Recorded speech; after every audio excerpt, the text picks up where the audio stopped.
ప్రభాకర్ పోయినా కాంతో గేమ్స్ ఆడొద్దు అని ఒక సినిమాలో డైలాగ్ ఉంటుంది. కానీ అట్లనే బీజేపీతో గేమ్సే కాదు, కనీసం స్నేహం చేసినా కూడా పరిస్థితులు అంతే దారుణంగా ఉంటాయని చెప్పి గతంలో చాలాసార్లు రుజువు అయింది.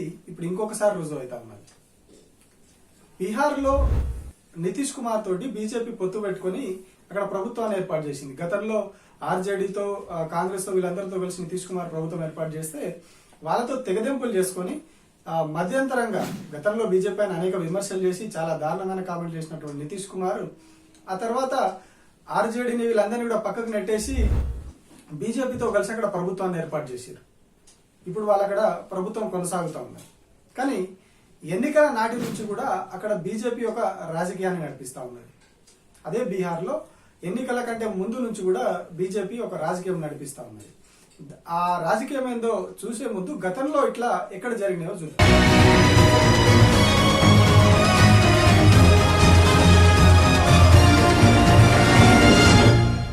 మహారాష్ట్రలో గతంలో శివసేనతో బీజేపీ పొత్తు పెట్టుకుంది. శివసేనతో పొత్తు పెట్టుకుని శివసేన ఆ పార్టీనే అంటే కంప్లీట్ ఒక హిందుత్వ ఎజెండా తోటి పనిచేసినటువంటి శివసేన అనే పార్టీనే విచ్ఛిన్నం చేసి ఆ పార్టీలోంచి ఏక్నాథ్ షిండేను బయటకు తీసుకొచ్చింది. ఆ పార్టీని కంప్లీట్ గా కకావికలం చేసింది. మహారాష్ట్ర అంటే శివసేన, శివసేన అంటే మహారాష్ట్ర అన్నట్టుగా ఉన్నటువంటి పార్టీని మహారాష్ట్రలో ఎవరు గెలవాలన్నా ఏం చేయాలన్నా శివసేన ఠాక్రే ఫ్యామిలీ నుంచి కాదని వేరే ఎవరు అక్కడ ఎంట్రీ ఇచ్చే పరిస్థితి లేదు. కానీ అట్లాంటి పరిస్థితిని కూడా తారుమారు చేసి అక్కడ శివసేనను చీల్చింది, ఎన్సీపీని చీల్చింది.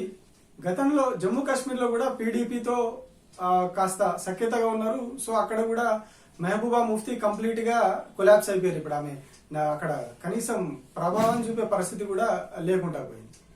సో ఇట్లా చాలా రాష్ట్రాల్లో ఎక్కడైతే ప్రాంతీయ పార్టీలు బీజేపీతో పొత్తు పెట్టుకొని ఉంటాయో అక్కడ ఖచ్చితంగా ఆ పార్టీని కంప్లీట్ గా భూస్థాపితం చేసేసి తెర వెనుక గోతులు తీయడం అంటారు కదా, అట్లా చేసి ఆ పార్టీని తొక్కేసి ముందుకెళ్తా ఉన్నది. సో ఇట్లా కర్ణాటకలో కూడా చూసినాం. చాలా చోట్ల ఇదే పరిస్థితి. బీజేపీ ఎక్కడెక్కడ ప్రాంతీయ పార్టీలతో పొత్తు పెట్టుకుంటే అక్కడ ఖచ్చితంగా అక్కడి ప్రాంతీయ పార్టీ కొలాప్స్ అయిపోతా ఉన్నది, భూస్థాపితం అయిపోతుంది. సో ఇప్పుడు సేమ్ పరిస్థితి బీహార్లో జరిగింది. బీహార్లో గత ఎన్నికల సమయంలో ఎవరైతే రామ్ విలాస్ పాస్వాన్ గతంలో కేంద్ర మంత్రిగా ఉండే చనిపోయింది, ఆయన కుమారుడు చిరాగ్ పాస్వాన్ అని ఉన్నాడు. ఆయన చాలా యాక్టివ్ అయ్యిండు. నేనే ముఖ్యమంత్రి అవుతా అనే ఒక హోప్ తోటి ఆయన చాలా బలంగా పనిచేసిండు. అక్కడ మంచి పాపులారిటీ సంపాదించుకున్నాడు. కానీ నితీష్ కుమార్ కాదని చిరాగ్ పాస్వాన్ ను టేకప్ చేసే పరిస్థితి లేదు అప్పుడు బీజేపీకి. సో ఏం చేసింది, అప్పుడు 2 పడవల మీద కాళ్ళు పెట్టి ప్రయాణం చేసింది. 2 పడవల మీద ప్రయాణం, ఆ ప్రయాణం చేసేవాడికి ప్రమాదం అంటారు. కానీ ఇక్కడ ఆ 2 పడవలకు ప్రమాదం. బీజేపీ విషయంలో నితీష్ కుమార్ కు ప్రమాదం, చిరాగ్ పాస్వాన్ కి ప్రమాదం. ఎన్నికల టైంలో ఒకవైపు నితీష్ కుమార్ దగ్గర వెళ్ళి చిరాగ్ పాస్వాన్ ని మేము దగ్గర తీయట్లేదు అని చెప్పడం, ఇంకోవైపు ఏమో చిరాగ్ పాస్వాన్ వెళ్ళి అమిత్ షా తోటి భేటీలు జరపడం, ఇవన్నీ ఓపెన్ గా జరిగిపోయింది. సో ఇప్పుడు మళ్ళీ చిరాగ్ పాస్వాన్ యాక్టివ్ అవుతా ఉన్నాడు. నితీష్ కుమార్ ను పక్కన పెట్టేసి చక్రం తిప్పేందుకు ఆయన రెడీ అవుతున్నాడు. గతంలోనే ఆయనను కూల్ చేసేందుకు కేంద్ర మంత్రి పదవి ఇచ్చిర్రు, కేంద్రంలో కూర్చోబెట్టి తీసుకొచ్చి. బట్ ఇప్పుడు ఆయన మళ్ళీ లోకల్ గా బీహార్ లో తన ప్రభావం చూపుకునే ప్రయత్నం చేస్తా ఉన్నాడు. ఎందుకంటే మళ్ళీ నెక్స్ట్ ఎలక్షన్ వరకన్నా ముఖ్యమంత్రి క్యాండిడేట్ గా నేను ఉండాలి. సో ఇప్పుడు బీజేపీ కూడా ఈ విషయం అర్థమైనట్టుంది. ఏంటంటే నితీష్ కుమార్ అనే పడవ మీద ఎక్కి ఎక్కువ రోజులు ప్రయాణం చేయలేము. ఆయన వయసు అయిపోయింది, ఆయన ఏం మాట్లాడుతున్నాడో అర్థం కావట్లేదు, కుల బలం ఇవన్నీ ఉన్నాయి. బట్ అవన్నీ ఎంతవరకు మనకు లాభం చేస్తాయి, ఎట్లా ఉంటది భవిష్యత్తు, ఆయన నమ్ముకొని పోతే ఫ్యూచర్ ఎట్లా ఉంటది అనేది వాళ్ళకి అర్థం కావట్లేదు. సో అందుకే ఇప్పుడు కూడా అదే 2 పడవల ప్రయాణం కొనసాగిస్తా ఉన్నది. ఒకవైపు నితీష్ కుమార్ తో ప్రభుత్వంలో కొనసాగుతూ, ఇంకొక వైపు చిరాగ్ పాస్వాన్ కూడా కేంద్రంలో ప్రభుత్వంలోకి తీసుకొని ఇప్పుడు ఆయనను రాష్ట్రంలోకి ఎంట్రీ చేస్తా ఉన్నారు. అంటే కేంద్ర మంత్రి పదవి ఇస్తే ఆయన ఢిల్లీకి పరిమితం అవుతాడు, బీహార్ లో వేలు పెట్టాడని అనుకున్నారు. చిరాగ్ పాస్వాన్ అనే వ్యక్తికి మా దగ్గరికి రాడు, బీహార్ లో వేలు పెట్టాడు, మా జోలికి రాడు అనుకున్నారు. కానీ ఇప్పుడు అట్లా లేదు పరిస్థితి. ఆయన మళ్ళీ తిరిగి ఇక్కడికి వస్తా ఉన్నాడు. ఇంకోవైపు బీజేపీ అటు నితీష్ కుమార్ ను కూడా తొక్కేస్తా ఉన్నది. ఆయనను క్రమక్రమంగా ఆయన దగ్గర ఉన్నటువంటి వాళ్ళని తమ వైపు తిప్పుకునే ప్రయత్నం చేస్తా ఉన్నదని కూడా లోకల్ గా ప్రచారం జరుగుతా ఉన్నది. సో అంటే నెక్స్ట్ ఎలక్షన్ వరకు నితీష్ కుమార్ అనే వ్యక్తిని ఒక డమ్మీగా మార్చేసి కంప్లీట్ గా బీజేపీ చిరాగ్ పాస్వాన్ ఇద్దరు కలిసి ఎలక్షన్ లో పోటీ చేస్తే మళ్ళీ ప్రభుత్వాన్ని చేజిక్కించుకోవచ్చు అనే ఆలోచనతో ఇదంతా చేస్తున్నట్టుగా అనిపిస్తుంది. అందుకే తాజాగా ఈయన కూడా ఒక స్టేట్మెంట్ ఇచ్చింది చిరాగ్ పాస్వాన్. రాష్ట్ర రాజకీయాల మీద నాకు ఆసక్తి ఉన్నది, రాష్ట్రంలో ఉండాలని అనుకుంటున్నాను, నేను ప్రజలకు సేవ చేయాలని అనుకుంటున్నాను అని చెప్పి. అంటే ఖచ్చితంగా మళ్ళీ ఆయన రాష్ట్రానికి వస్తారు. నెక్స్ట్ ఎలక్షన్ వరకు రాష్ట్రంలో ఆ ప్రభావం చూపించాలి, రాష్ట్రంలో మళ్ళీ గెలవాలి అంటే నితీష్ కుమార్ని తొక్కాలి, నితీష్ కుమార్ని పక్కన పెట్టాలి. నితీష్ కుమార్ని ముందుంచితే మరొక వ్యక్తిని సీఎం క్యాండిడేట్ గా అక్కడ పెట్టలేని పరిస్థితి. సో అప్పుడు ఏం చేయాలి, నితీష్ కుమార్ అనే పార్టీని కంప్లీట్ గా జీరో చేసేసి, పార్టీని నితీష్ కుమార్ని జీరో చేస్తే అప్పుడు బీజేపీకి చిరాగ్ పాస్వాన్ కి ప్లస్ అవుతుంది. ప్లస్ ఈ క్రమంలోనే అటు ఆర్జేడీ లాలూ ప్రసాద్ యాదవ్ మీద ఆల్రెడీ కేసులు ఉన్నాయి కాబట్టి, సో వాళ్ళని ఆ కేసులు ఇతరత్ర వాళ్ళ కుటుంబ వ్యవహారాలు, కుటుంబంలో ఉన్నటువంటి గొడవలు వీటన్నిటిని చూపించి ఆర్జేడీని దొక్కేస్తారు. సో బీహార్ లో లాలూ నితీష్ అన్నట్టుగా గతంలో ప్రభుత్వాలు నడిచాయి, కానీ ఇప్పుడు కంప్లీట్ గా దాన్ని టేక్ ఓవర్ చేసి బీజేపీ తన చెప్పు చేతుల్లోకి తీసుకునే ప్రయత్నం చేస్తా ఉంది. గతంలో ఉత్తరప్రదేశ్ లో ఎట్లయితే కంప్లీట్ గా బీఎస్పీ మాయావతి చేతుల్లో ప్రభుత్వం ఉండేనో, అక్కడంతా కూడా ఆమె చెప్పినట్టు నడిచిందో, బీహార్ లో కూడా అట్లనే ఉండే పరిస్థితి. కానీ యూపీలో ఏం చేసారు, మాయావతిని సైలెంట్ చేసేసి కంప్లీట్ గా యూపీలో కంటిన్యూస్ గా బీజేపీ ప్రభుత్వం ఏర్పడతా ఉన్నది. సో ఇప్పుడు నెక్స్ట్ అతిపెద్ద రాష్ట్రం ఇంకొకటి ఏది ఇప్పుడు యూపీ తర్వాత బీహార్. సో ఆ బీహార్ ని కూడా కంప్లీట్ గా తమ చెప్పు చేతుల్లోకి తీసుకుంటే ఇక్కడ ఉన్నటువంటి ఆ ప్రాంతీయ పార్టీలు అయినటువంటి ఈ జేడీయూ నితీష్ కుమార్ పార్టీని కావచ్చు, ఆర్జేడీ లాలూ ప్రసాద్ యాదవ్ పార్టీని కావచ్చు, వీటిని భూస్థాపితం చేస్తే అక్కడ ఈ జాతీయ పార్టీ అయినటువంటి బీజేపీ పట్టు సాధిస్తుంది. సో దానికోసం వీళ్ళు పావుగా వాడుతున్నటువంటి ఇంకొక ప్రాంతీయ పార్టీ చిరాగ్ పాస్వాన్ సంబంధించినటువంటి లోక్ జనశక్తి పార్టీ. సో ఈ చిరాగ్ పాస్వాన్ సంబంధించిన పార్టీ అనే ప్రాంతీయ పార్టీని పావుగా వాడుకొని ఇంకో 2 ప్రాంతీయ పార్టీలను భూస్థాపితం చేసేందుకు బీజేపీ ప్రయత్నిస్తా ఉన్నది. అంటే ఇప్పుడు ఇందులో మనకు క్లియర్ గా అర్థం కావాల్సింది ఏంటి అంటే, జాతీయ పార్టీల సింగిల్ పాయింట్ ఎజెండా ప్రాంతీయ పార్టీలను ఖతం చేయడం, ప్రాంతీయ పార్టీలను భూస్థాపితం చేయడం. ప్రాంతీయ పార్టీలు లేకుంటే జాతీయ పార్టీలకే చెల్లుతుంది, ప్రజలు జాతీయ పార్టీలకే ఓటేస్తారు, వేరే ఆల్టర్నేటివ్ ఉండదు కాబట్టి. సో కాంగ్రెస్ అయినా బీజేపీ అయినా జాతీయ పార్టీలు ఏవైనా ప్రాంతీయ పార్టీలను ఖతం చేయాలనే చూస్తే ఇప్పుడు అదే పని చేస్తా ఉన్నాయి. చాలా రాష్ట్రాల్లో చేసుకుంటూ వచ్చినాయి. ఇప్పుడు తెలంగాణలో కూడా అదే పరిస్థితి కనిపిస్తా ఉన్నది. కాంగ్రెస్ బీజేపీలు రెండు కూడా ఇటు ఇక్కడ ఉన్నటువంటి ప్రాంతీయ పార్టీ అయిన బీఆర్ఎస్ ను టార్గెట్ చేస్తా ఉన్నాయి. ఏపీలో బహిరంగంగా ఇవ్వకుండా అంతర్గతంగా జగన్ తో సత్సంబంధాలు కొనసాగించారు. అందరూ జగన్ తో ఉన్నది కావచ్చు అనుకున్నారు, కానీ ఏం చేసిర్రు, జగన్ కు దగ్గర రావడం, జగన్ తో మాట్లాడడం, జగన్ ఢిల్లీ పోయినప్పుడు మోడీ కలవడం, ఇవన్నీ కామన్ గా జరిగిపోయినాయి. బట్ ఆ తర్వాత ఏం జరిగింది, ఎలక్షన్ వచ్చేసరికి బీజేపీ షిఫ్ట్ అయిపోయింది తెలుగుదేశం పార్టీ. అంటే ఎన్నికల్లో ఎవరు గెలుస్తారు, మాకు వాళ్ళు కావాలి. జనసేన తెలుగుదేశం పార్టీకి బీజేపీ అక్కడ ఏపీలో షిఫ్ట్ అయిపోయింది. ఇప్పుడు అక్కడ కూటమి ప్రభుత్వం ఏర్పడింది ఏపీలో. సో నెక్స్ట్ ఏం జరుగుతుంది అంటే, చంద్రబాబు నాయుడు మోడీని మించిన రాజకీయ చతురత, రాజకీయ కుట్రలు కుతంత్రాలు తెలిసిన వ్యక్తి.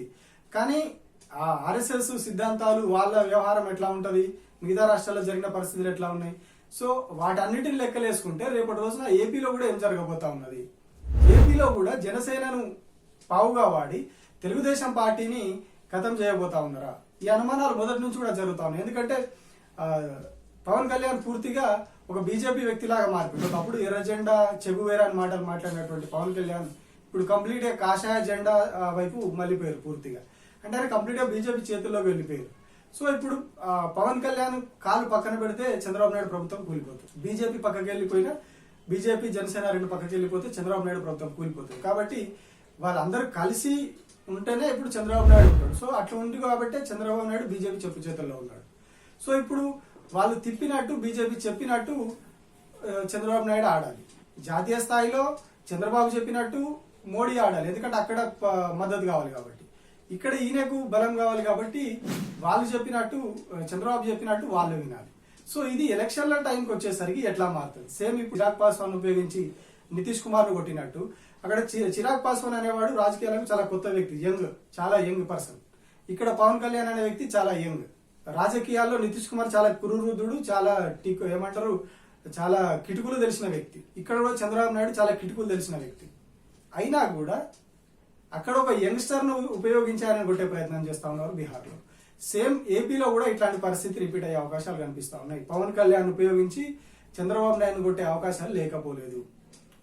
బీజేపీ గురించి ఒక సీనియర్ జర్నలిస్ట్ కొందరు చెప్తా ఉంటారు, రాజకీయ విశ్లేషకులు. జాతీయ పార్టీలు అందులో ప్రముఖంగా బీజేపీ తోటి దోస్తీ కుదుర్చుకోవడం, బీజేపీలో కలవడం అంటే, పొత్తు పెట్టుకోవడం అంటే ధృతరాష్ట్ర కవిల్లోకి వెళ్ళినట్టే. ధృతరాష్ట్ర కవిల్లోకి వెళ్తే ఏమవుతుంది, భస్మం అయిపోయి బూడిద మిగులుతుంది. సో ఇది కూడా అంతే. ప్రాంతీయ పార్టీలు ఎవరైతే వాళ్ళ చేతుల్లోకి వెళ్తారో, వాళ్ళ పొత్తులోకి వెళ్తారో, వాళ్ళ పరిస్థితి కూడా అదే. సో ఇప్పుడు బీహార్లో జరుగుతూ ఉన్నది, నెక్స్ట్ ఏపీలో కూడా జరగబోతున్నట్టే కనిపిస్తా ఉన్నది. దాని తర్వాత తెలంగాణ మీద వీళ్ళు ఎట్లా ఫోకస్ పెడతారు, ఏం చేయబోతా ఉన్నారు అనేది మనకు అసలు సమస్య. చూడాలి నెక్స్ట్ ఏం జరుగుతుంది. ఎందుకంటే వాళ్ళ నెక్స్ట్ టార్గెట్ వచ్చేసి తెలంగాణ ఉంటుంది. ఏపీలో కొట్టేసిన తర్వాత నెక్స్ట్ తెలంగాణ ఉంటుంది. సో ఆల్రెడీ ఇక్కడ రెండు కాంగ్రెస్, బీజేపీ రెండు జాతీయ పార్టీలు కలిసి ప్రాంతీయ పార్టీని కొడతా ఉన్నాయి. సో సింగిల్ పాయింట్ ఎజెండా, ప్రాంతీయ పార్టీ ఉండొద్దు. జాతీయ పార్టీలు కొట్టుకుంటే ఎవరెవరు గెలుస్తారు, ప్రాంతీయ పార్టీ ఉండొద్దు. ఎందుకంటే ఆ ప్రయత్నాల్లో భాగంగానే ఇప్పుడు వీళ్ళిద్దరూ పెద్దగా ప్రభుత్వం మీద బీజేపీ విమర్శలు చేయదు, బీజేపీ మీద వీళ్ళు విమర్శలు చేయరు. ఒకరు రాష్ట్రంలో, ఒకరు కేంద్రంలో అధికారంలో ఉన్నప్పటికీ కూడా ఒకరి మీద ఒకరు విమర్శలు చేసుకోరు పెద్దగా.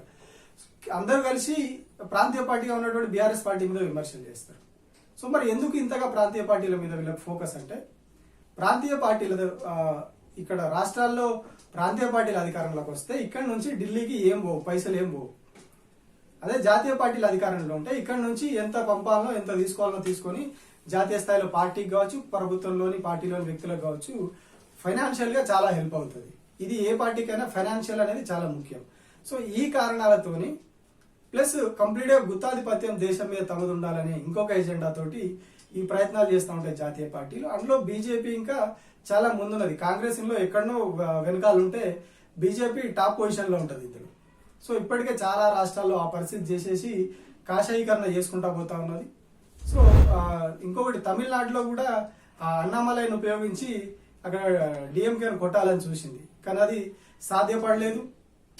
దీంతో ఆ ఫైర్ బ్రాండ్ గా ఉన్నటువంటి అన్నామలైని అధ్యక్ష పదవి నుంచి తప్పించి ఇంకొక వ్యక్తికి ఇచ్చారు. ఇదెందుకు, సేమ్ తెలంగాణలో ఎట్లయితే ఎన్నికల ముందు బండి సంజయ్ని తప్పించి కిషన్ రెడ్డిని అధ్యక్ష పదవిలో కూర్చోబెట్టారు, సేమ్ తమిళనాడులో కూడా అదే జరిగింది. ఎన్నికల దగ్గరకు వస్తున్న టైంలో ఫైర్ బ్రాండ్ తీసేసి వేరే వ్యక్తిని పెట్టడం వల్ల ఆ ఓటు బ్యాంక్ అనేది చీలిపోయి డిఎంకే పడాల్సిన ఓటు బ్యాంకు, లేకపోతే ఈ బీజేపీ ఈ ఓటు బ్యాంక్ అంతా కూడా బీజేపీకి రాకపోయినా ఇంకొక పార్టీకి పోవడం వల్ల డిఎంకే ఓటు బ్యాంక్ అనేది చీలి డిఎంకే డౌన్ అయిపోతుంది అక్కడ. సో ఇట్లాంటి ఒక జిమ్మిక్ రాజకీయాలని కూడా బీజేపీ చేస్తా ఉన్నది.